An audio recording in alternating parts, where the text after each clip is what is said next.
Hey everyone, your designers are here. I'm Anita at Cedar Hill Farmhouse. And I'm Yvonne at Stone Gable. And I'm Kelly at My Soulful Home. We've got tips and tricks and decorating advice for you today, so let's get started.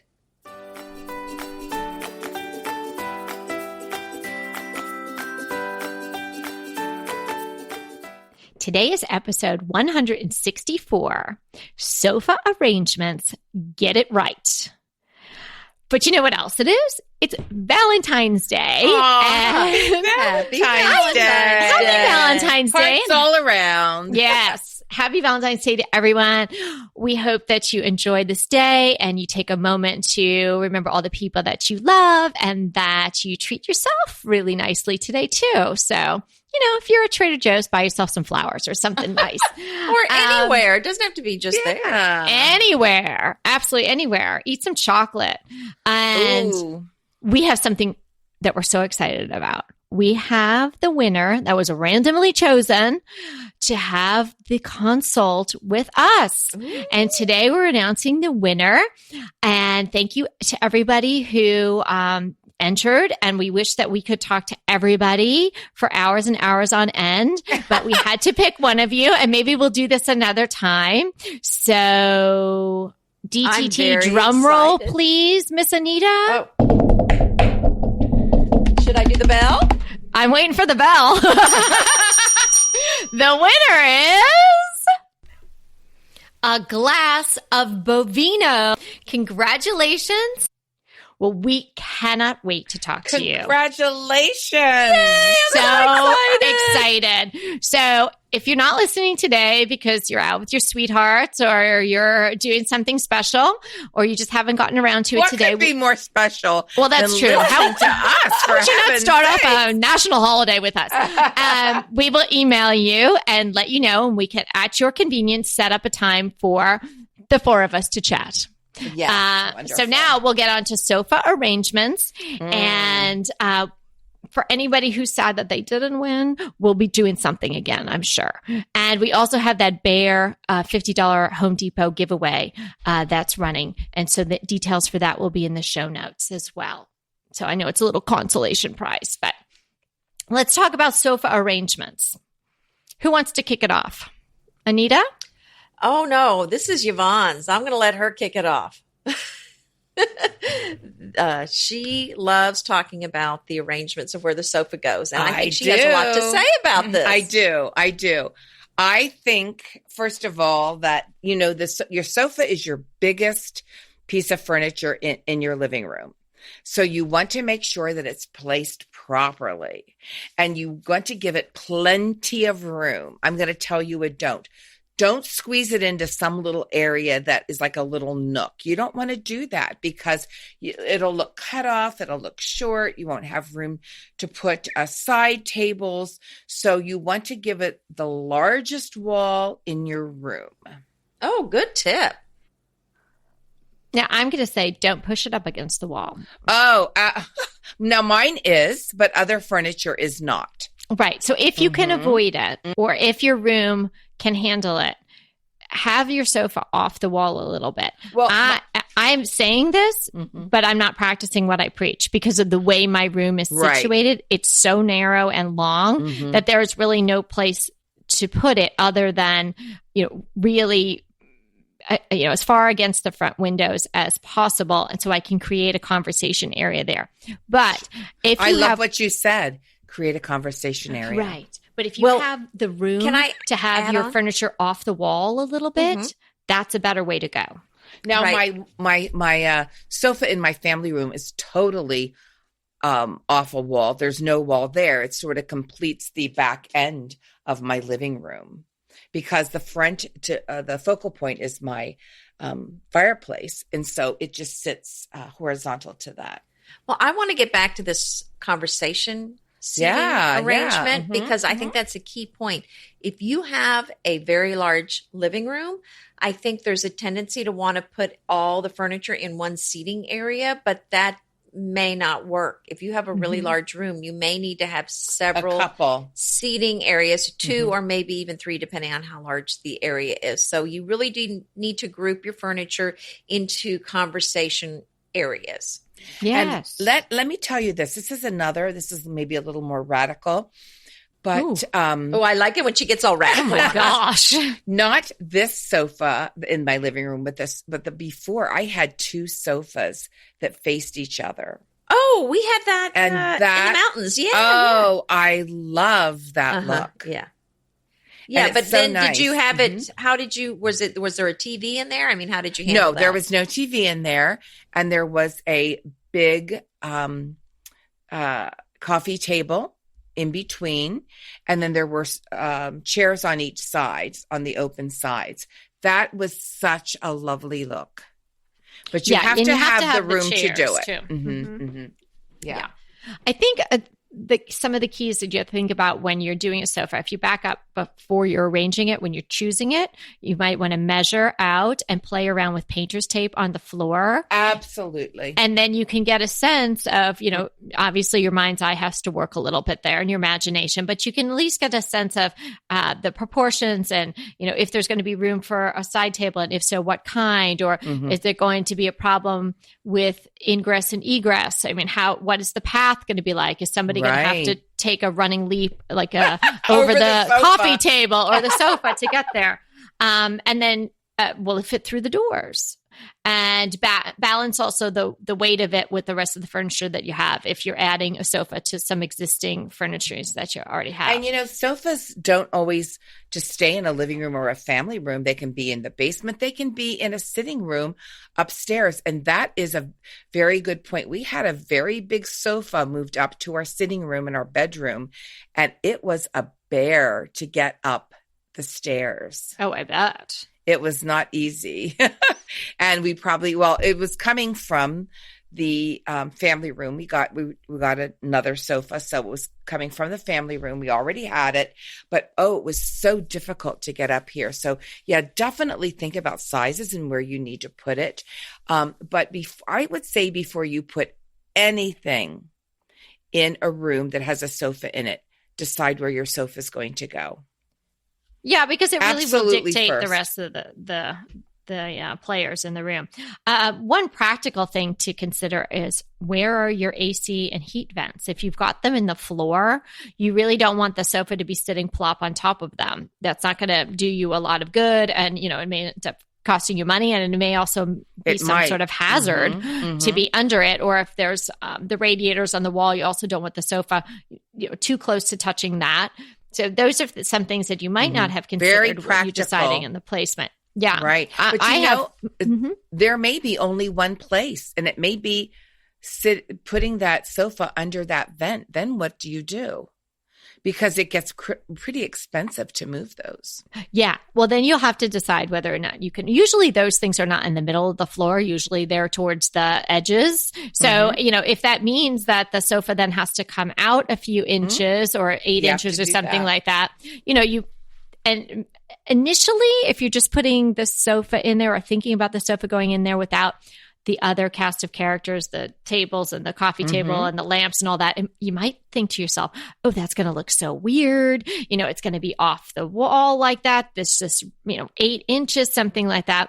So I suggest that either you decide to pull it further away, and then you get some sort of console table that just has open legs, maybe some metal legs or something like that. So the air and the heat, the air conditioning can just flow up naturally.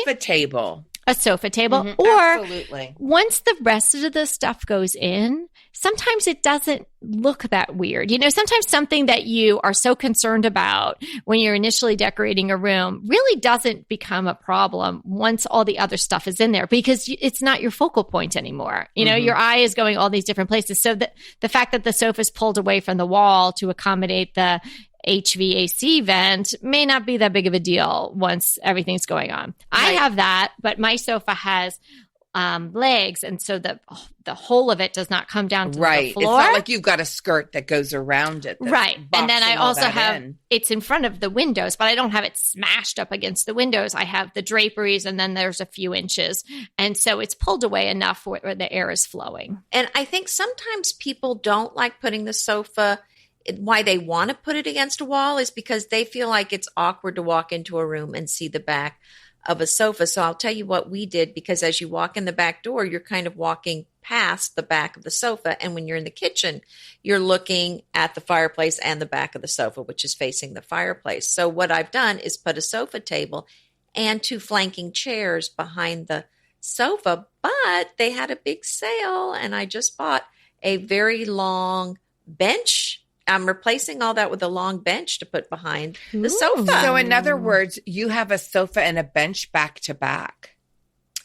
Well, I will when I get the bench, but the point is I'm interested in seeing how that looks. Yeah, so the point is to put something behind if it's out in the middle of the room, put something behind it so you don't feel like you're coming in the back of the house, or you don't feel like you came in the servant's entrance. You know what I mean? No, I think for me, I think a sofa table with a nice lamp really just does the trick. Well, I've actually moved the lamps around to the side tables, anticipating that I'm changing out the sofa table for a bench. And I feel like it feels more open now. I really like moving the lamps because it just feels more clean and open. So, yeah. So just try moving things around to see if, what you prefer. And here's a little tip. If you are building a house, really think about that placement before your house is built. We thought about where we were going to put our sofa in the family room. And like I said, it just floats at the end of the room. And I have it. There's nothing there. I don't have a sofa table. I don't have anything because it's so close to my breakfast nook that I don't need that. But I placed it all out, and I got some outlets in the floor. Oh, I was going to say that. I did the same exact thing because I knew exactly where my lamps. Yes, and that was very important. We knew when we built the house exactly where the sofa was going to go. So that's why it's really important before you move in, or if you're having a house built, is to figure out where everything's going. And if it's not a new house and you're moving in, you can do what Yvonne suggested and then have that the outlets put in before you move in. But the way to figure it out is to get a piece of paper, a grid paper, or maybe some software, have everything to scale and all your furniture pieces. I just went low tech and cut everything out with paper and did a grid. Yeah, that works just as well. I spent so much time kind of moving our existing furniture around from our old house to the new one. When I did this before we moved, it made it quite clear which pieces were not going to fit. And those I knew. So, when we were moving, I had the movers come pick up a bunch of furniture that wasn't going to work. And then when the movers brought the new furniture, I knew exactly where everything was going. And almost everything went exactly where, and still is, where I said. That is such a smart idea. Mm-hmm. Hey, I have a tip about, we're talking about the back of sofas. So here's a tip. If you're purchasing a sofa, run your hand over the back. If the back is hollow, it's an indication of a poor quality sofa. Okay. You're going to want it to have padding in the back, because if it's a lower quality, that's where they were able to save the money. Where, presumably you wouldn't notice it. Point. Now we know, and we all can notice. Now we know. So I'm going to see all our DTT friends in stores running their hands exactly. Over the back You'll know who's a listener if you see them doing that. Absolutely. Yes. Yeah. Don't you just love a great recommendation from a friend? Well, we're delighted to be recommending these companies and their wonderful products to you today. And let them know your friends at DTT sent you. Pesto pork chops over Parmesan polenta. Not that easy to say, but oh so easy to make with Green Chef. Green Chef is the #1 meal kit company for eating well, and we have such a great deal for you. You're going to save $250. Listen on for the details on that. Green Chef makes eating well easy for any lifestyle, whether you're keto, paleo, vegan, vegetarian, gluten-free, or just looking to eat more balanced meals. We're getting into the busy holiday season, so it's a perfect time to have Green Chef help you out. Let Green Chef take the work out of eating clean this holiday season with their chef-crafted, nutritionist-approved recipes featuring fresh ingredients and nothing artificial. And you know what? You don't have to lose track of your healthy eating habits during the holidays. Every Green Chef customer gets a free session with their registered dietitians who will walk you through how to make clean eating work for you. So sign up for your free session and start on the road towards better health today.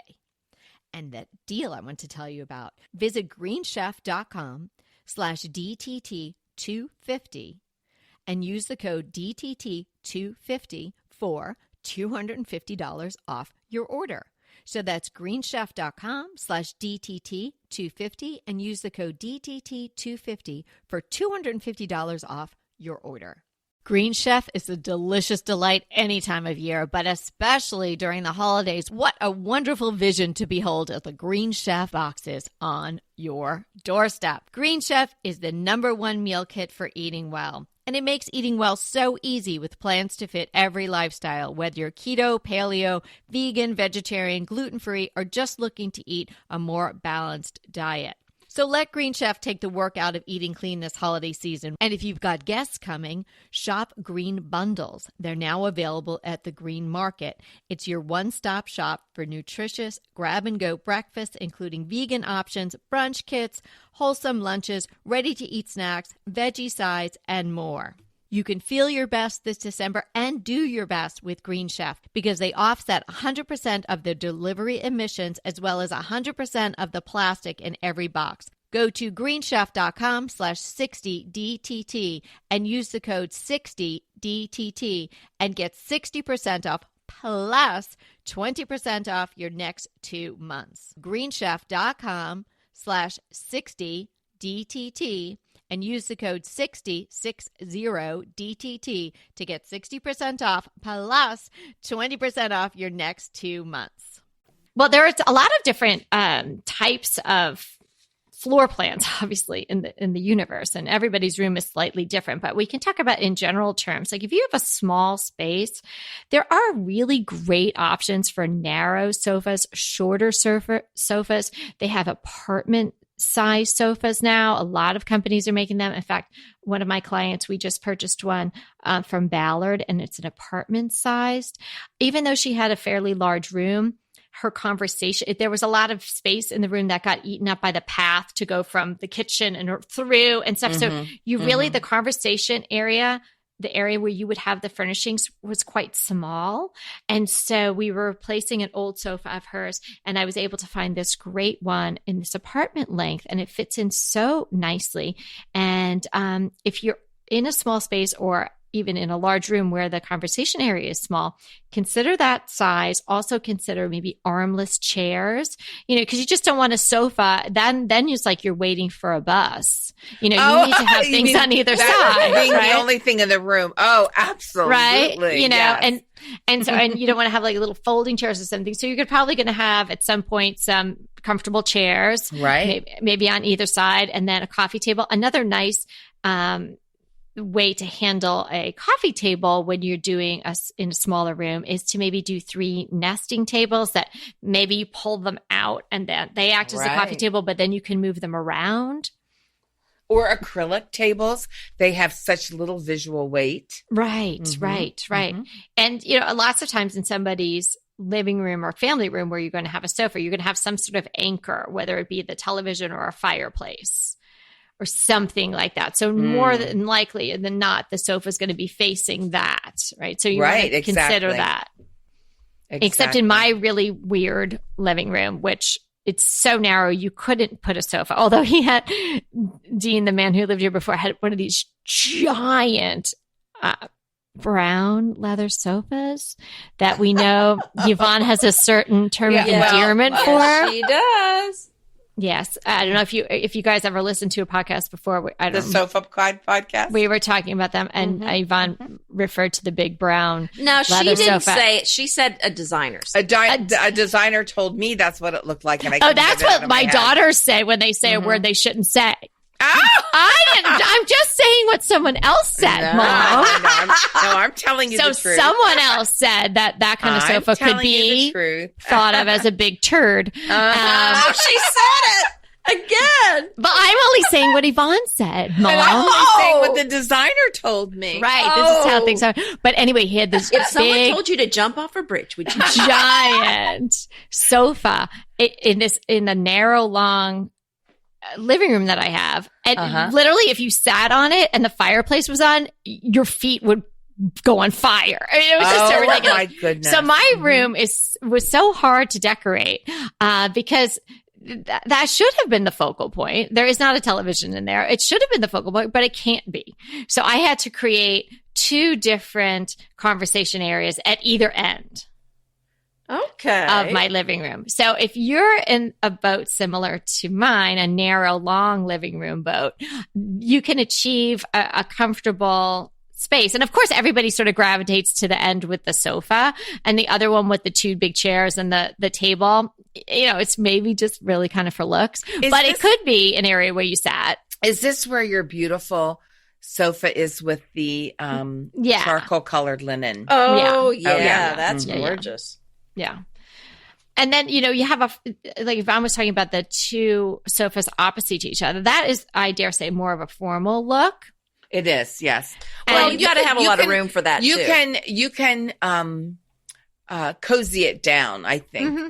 But, I actually had 2 quite formal sofas at that time, but I've seen it in other places and lodges and things like that where it looks very comfortable. Yeah. But like in your mind's eye, don't you it's like you think of like the White House, you know, where they have 2 sofas and, you know, 4 chairs and things like that. Yeah. And you definitely have to have some space for that. But yeah, that could be done in any style. And then the sofas are facing each other. But again, I really think you would at least want to have 2 chairs at one end and maybe 1 chair at the other end. Because, you know, you don't want it to feel like, you know, kind of like the debate team or something like that, where you're just at each other, right? Now, and then there's the open floor plan, which Anita has spoken to. I think that's kind of a nice way. Anita, is yours sort of in an L? Like there's the kitchen and then the sofa, and then is there something along that other side there? No, it's kind of like a big square, really. Big square, yeah. Well, I mean, it's an L, I suppose, in that the kitchen is across from the living room. To the kitchens, on one side of the kitchen, there's a breakfast room. I'm not sure what you were calling an L. Oh, I'm thinking like a sofa and then another piece of furniture, like either another sofa or maybe like a love seat. I have the 2 love seats facing each. It's a U around the fireplace and the TV. Right. That's what I've got. Yeah, and I think that's a great way to do it.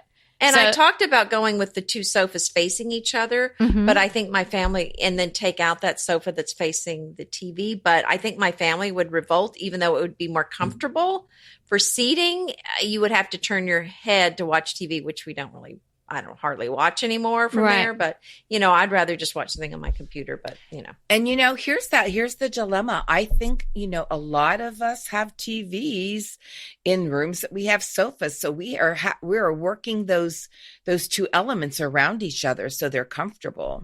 Right. They've got to be working together. And that has to be such a big consideration. We have, and we do have our TV directly across from our sofa in a bookshelf to the one side, to the left side of our focal point, which is our fireplace. But I think that many home decor enthusiasts, this is what they come up against. Where are you going to put that sofa, and where's the TV going? Oh, yeah. I think it can be a real struggle to get it just right.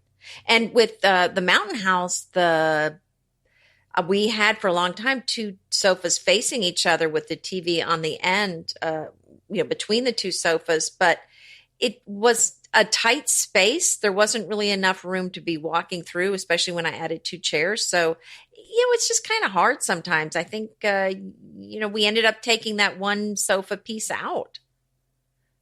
So, yeah, you got to be careful. I think that's a real problem with today's sofas. And we're redoing our basement at some point, probably not until the fall. And that's a big footprint. It's a very big, it's like our house footprint. And we are going to get a great big sectional. Now, I'm not pro-sectional, but for this, I think this would be perfect. But she's getting one. I mean, that just sounded so funny. I'm sorry. I'm not pro. You're not what? I'm not pro-sectional. I got it. Is that a thing? I got it.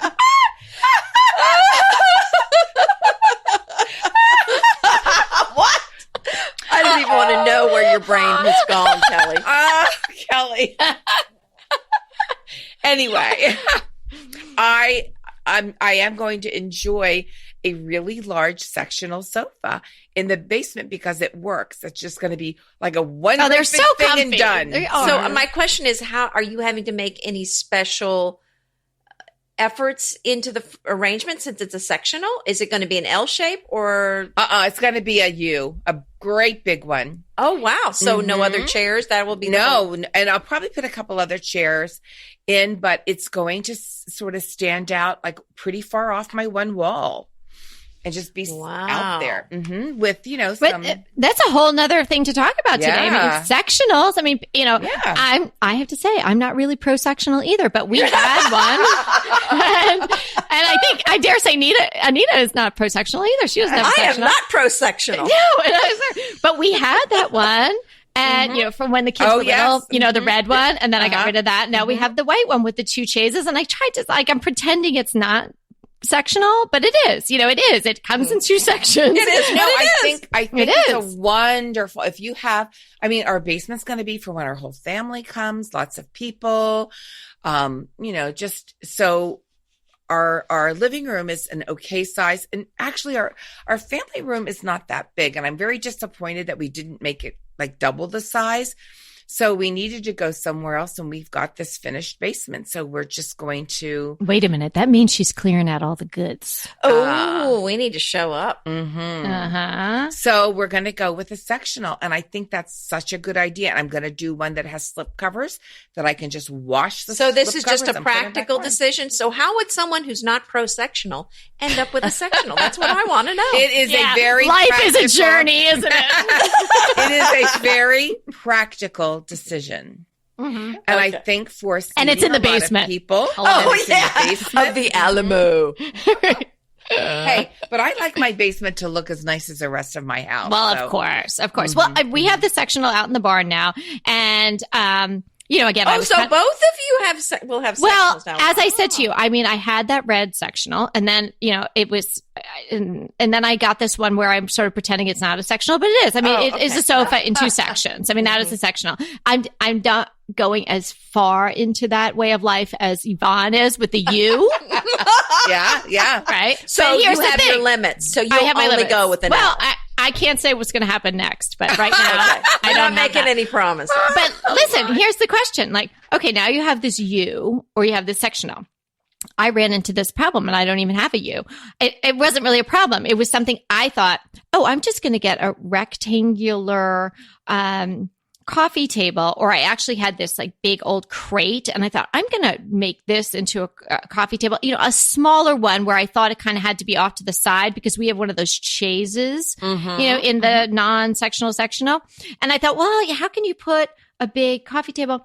And I had this squared off one from years and years ago that I just hung on to. And I thought, well, let me just try it because this will be great with the kids. And I don't really care if they put anything on it. And the big square one really works nicely. So I think if you have a sectional, the tip there is don't put a dinky little thing in front of it. You've got to put something that's fairly significant in size. That's what I'm thinking, Kelly. Yeah. Absolutely. You might not want to put something that, if I had my druthers, I probably have something that's more metal and glass. But then again, with the kids out there and the fingerprints, and because I had this wooden one in my garage, I thought, well, I'm going to use this for now anyway. But the size is perfect. Yeah. Inevitably, with the new year come wellness goals. One very effective and easy to reach goal is to add dose to your wellness regime.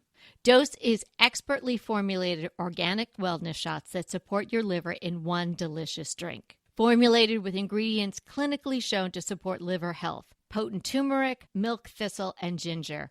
There's 0 sugar and 0 calories. Did you know that your liver performs over 500 special functions?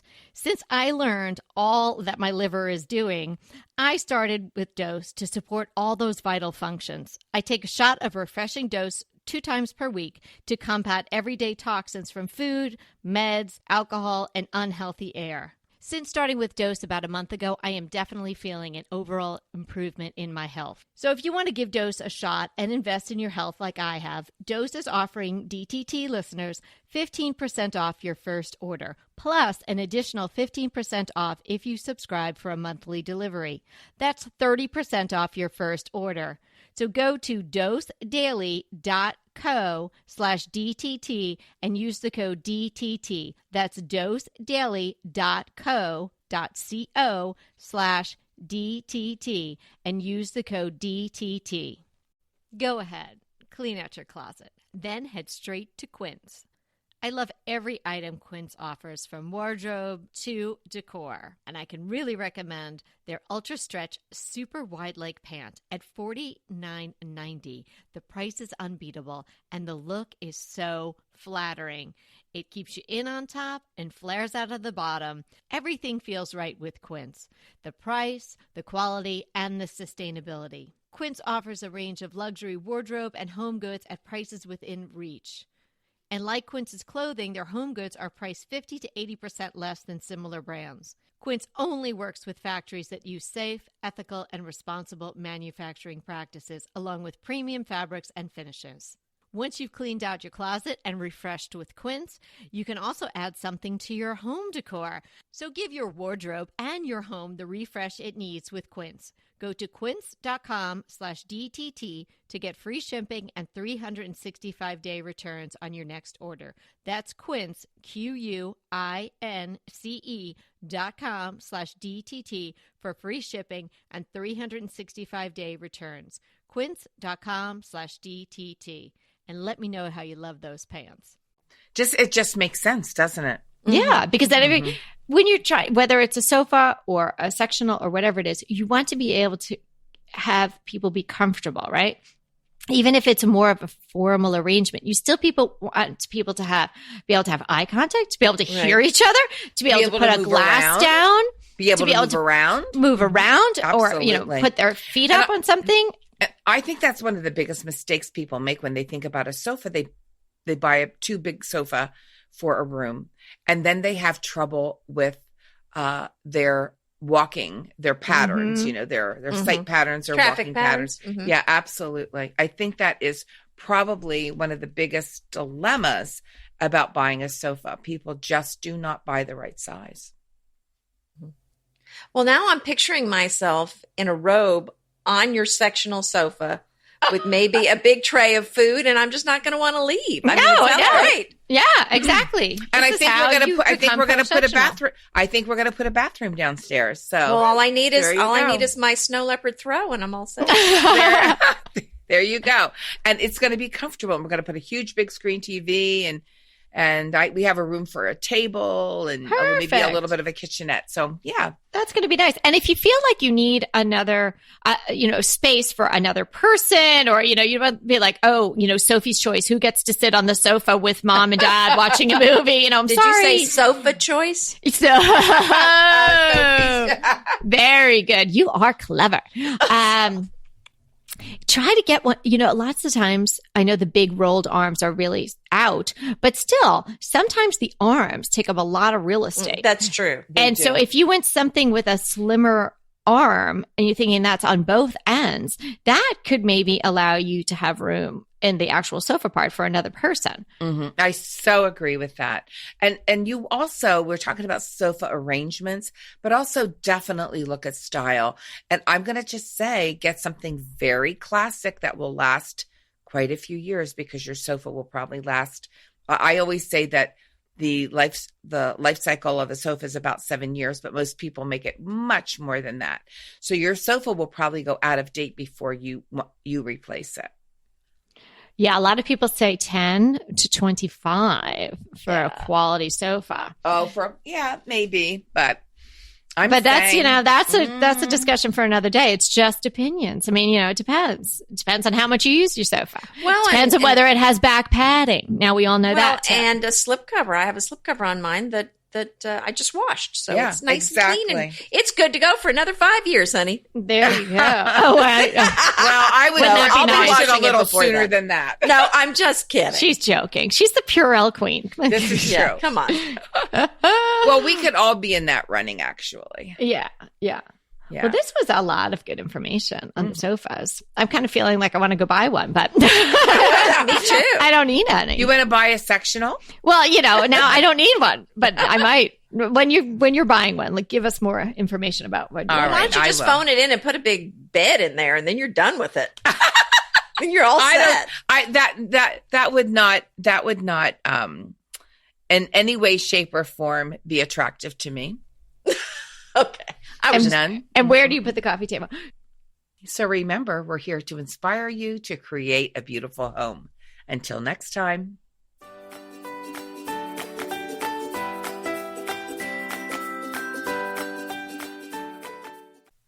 Hey, everybody. We want to thank you so much for listening to Decorating Tips and Tricks.